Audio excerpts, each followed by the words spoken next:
Back here on the GSMC Chip Shot Football Podcast presented by the GSMC Sports Network. If you weren't able to join me for the first segment, I just went over what Jerry Jones said recently in an interview in regards to his quarterback, Dak Prescott, and what actions could happen this offseason in terms of his contract and potentially next offseason where it could really mean more in terms of Dak, the rest of the team, and so forth. But joining me now for this second segment, I'll be talking about Justin Fields and a lot of contradicting reports going on with him around the combine, which teams have actually talked to him, which teams actually have legitimate interest in him. You know, when the combine started, I'm sure I mentioned that this whole Justin Fields situation would be a lot clearer after the combine because at the combine, a million things are talked about. In terms of extensions, trades, free agency, potential contract extensions, meeting with agents, and then you have actually meeting with the prospects at the draft. All that is talked about, and Justin Fields has been at the center of everything with the Bears because obviously they hold the number one pick, and they kind of dictate right now where the route that this draft is going to go because they could trade out of it like they did last year, or they could stick with Caleb Williams, which is the favorite option as of right now.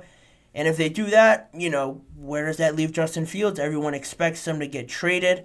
And the main, idea surrounding Justin Fields was that it was the Falcons as the main favorites. They were, I think, in betting terms, they were minus 400 at least to get a trade done with him. He's from Atlanta, Georgia.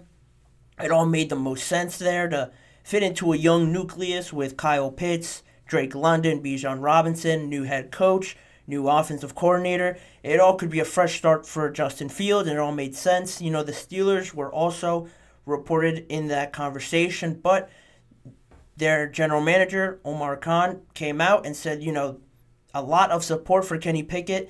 They're sort of trending in a direction where they're going to give Kenny Pickett another chance. Now, does that mean he deserves to be the unquestioned starter? Probably not. Omar Khan said that he wants competition there, as in he wants it in all positions. He thinks it's good for the team. And, you know, everyone's still waiting to see what the Pittsburgh Steelers do with their quarterback situation. I don't have to mention all the free agents that are out there, but that's another option. There's the Vikings. You know, if Kirk doesn't come back, the Raiders with really no number one quarterback. They're sitting in a spot that's not really good for drafting a quarterback. I think they're at 12 or 13 around that area. So all the top guys seem to be predicted to be gone by then. So where do they stand? Do they take a chance on Justin Fields? And the reports, I saw three that were very, in just the span of the same day, I think, that were very, very contradicting. The first one I saw was the Falcons' interest is actually overblown in Justin Fields. The report by U Stadium said that they prefer Cousins as their top option. And, you know, it added that the market value for Justin Fields isn't as strong right now as many people are led to believe with the package they're expecting. And I think right now, at best case scenario, the Bears might have been expecting a second round pick. But it seems like a lot of teams are hesitant to give that just because of what Justin Fields has performed as of late in his career with them. And he's coming up on a fifth-year option that's going to cost a lot of money, north of $20 million for Justin Fields. So there's questions around that. That was the first report. You know, the Falcons are kind of iffy on it. They're not as serious as many people thought. The second report said, this one coming from Diana Rossini, that the Falcons believe that Cousins is the type of player that moves them from a fringe playoff team into a true contender, Rossini reported. So it kind of supports that first one. You know, Kirk Cousins fits this kind of mold that Zach Robinson, their new offensive coordinator, wants to run. He's a veteran. He's proven it. He's had success more so than Justin Fields.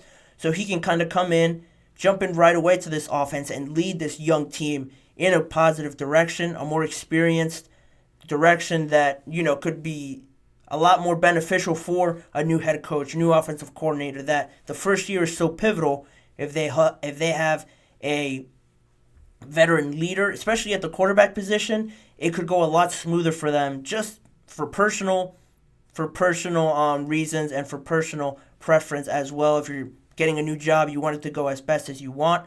This could lead them in that direction.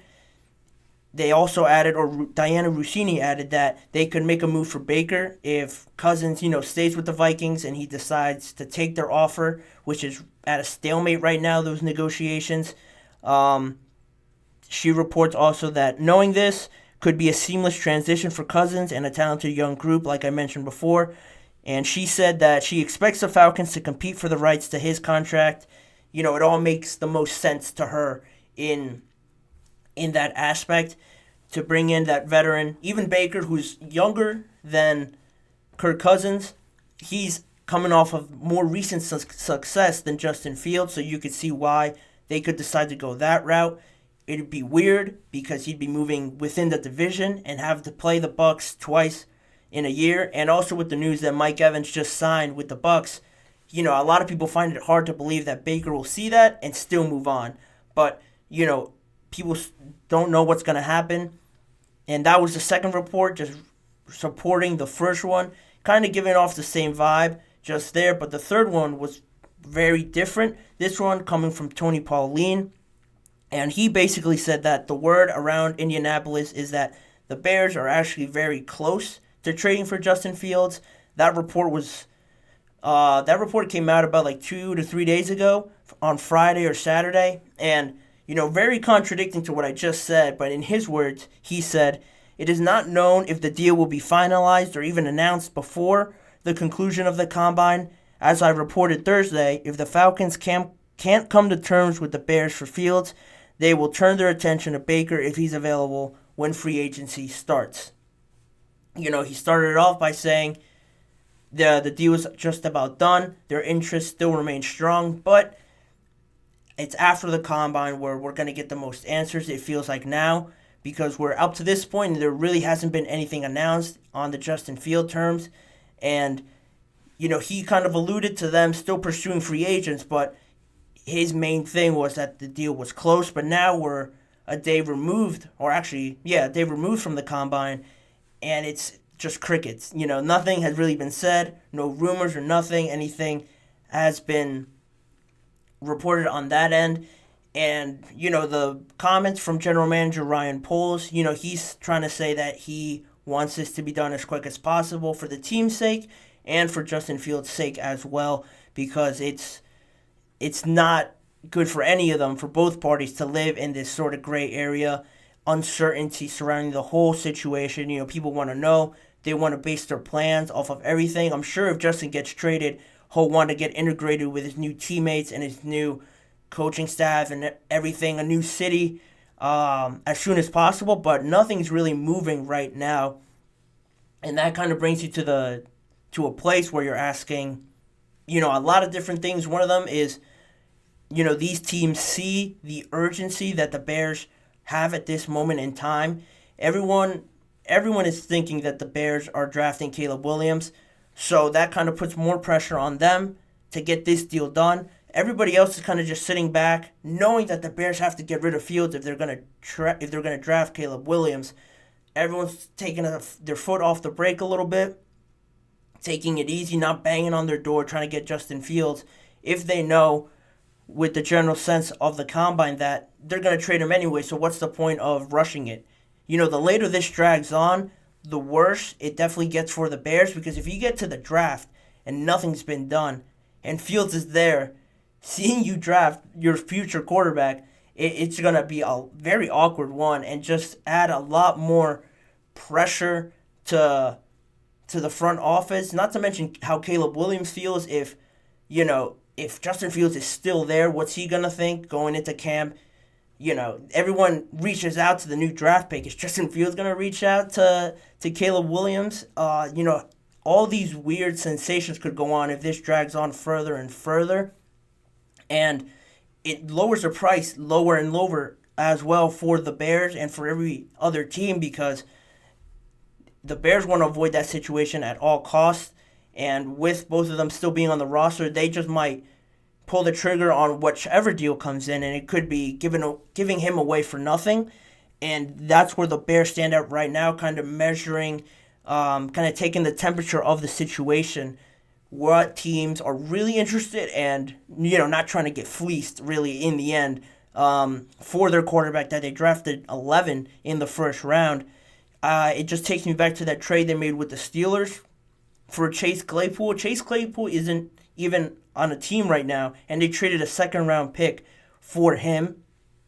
And the Steelers got the first pick in the second round. They drafted Joey Porter Jr., and Claypool, like I mentioned, isn't even on the Bears anymore. Is a free agent right now, and that is obviously now, in hindsight, a bad trade for the Bears. They want to avoid that. But because no one is showing any real interest, what do you do now if you're the Bears, if you're Ryan Poles, trying to assess what you can get back for Justin Fields? And also, what is it in the best interest for the Falcons? They're really the favorite at this point, but, thinking about it more and more, do you want to put all the pressure from Raheem Morris trying to do his best, Zach Robinson trying to do his best, on Justin Fields, because you have that price kind of hanging over your heads of his fifth-year option? And, where's his confidence level at? Is he going to fit into the offense you want to run? Is he the kind of talent?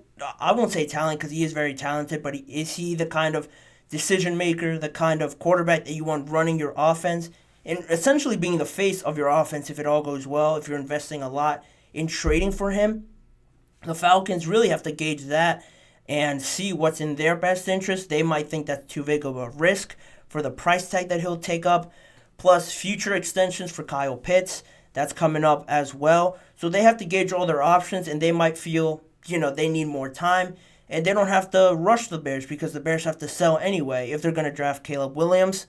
And on top of that, just coming off of the combine and seeing especially how these quarterbacks performed, the Falcons and, the Giants, if the Giants also want to trade for a new quarterback, that was a rumor, if they want to move on from Daniel Jones. With the performance of these quarterbacks in the combine, the talk is about J.J. McCarthy. Michael Penix had a great combine as well. The throwing drills were great. The medicals were better than a lot of people expected with his past injury history. He threw the heck out of the ball at the combine. So those two guys are rising up draft boards. And, there's still the three at the top. And then you have Penix. Bo Nix is still in there. And J.J. McCarthy now rising to the top of draft boards. All those guys could be available for the Falcons if they just stay put at 8. So why would they have to trade for Justin Fields? The longer this drags out, I keep saying it, the more reasons it gives other teams to look elsewhere, and it really lowers the leverage that the Bears have for Justin Fields if they don't make a decision quick. But again, they have to toe that line of not giving him away for pennies, but getting something in return. At this point, it's moving to me from a second-round pick to at most a third. And if it goes even longer, I don't think it'll go below a fourth, but you never know. It could be a couple fourth-round picks or something like that, but I think they'll end up getting a third from somebody out there that, values Justin Fields, thinks that they can make it work. But the Bears are really in a bad situation right now compared to all the other teams, just mostly because on the combine, and they don't have time really on their side. If they're convinced by Caleb Williams, they'll take him. And then, they have to pull the trigger. They just have to if that's what they're going to do. And right now, what's Justin Fields thinking? I'm sure he has all these questions, and you don't want him potentially adding pressure to the organization as well. If he comes back from vacation, there's nothing resolved, and he wants to get ahead, in his best interest, wants to get ahead of everything, start planning things out, putting more pressure on the organization. This could get very tricky, and it could be very murky waters for the Bears if they don't figure out something soon enough. But, some reports say that they're close. We're going to have to wait and see where this all ends up. With the league year officially starting in about 9 days now on the 13th, that'll definitely give a lot more answers to these questions. But, I think the Bears are definitely itching to get a deal over the line. But, we're going to have to wait and see. But that's all on the Justin Fields front, really, up till now. A lot of questions now rising after the combine, and not too many answers up till now. But that'll just send us into our second break. And on the other half of this break and on the other half of this show, I'm going to dive into some more things we learned after the combine in regards to negotiations, extensions, and other rumors that were discussed among executives and team members at the combine, as well as the biggest story on J.J. McCarthy and his rise to some of the top of draft boards, and just some people think he could go top 5 if the Chargers trade back. So stick around. I'll let you know what I think on that. You're watching the GSMC Chip Shot Football Podcast presented by the GSMC Sports Network. Don't go anywhere.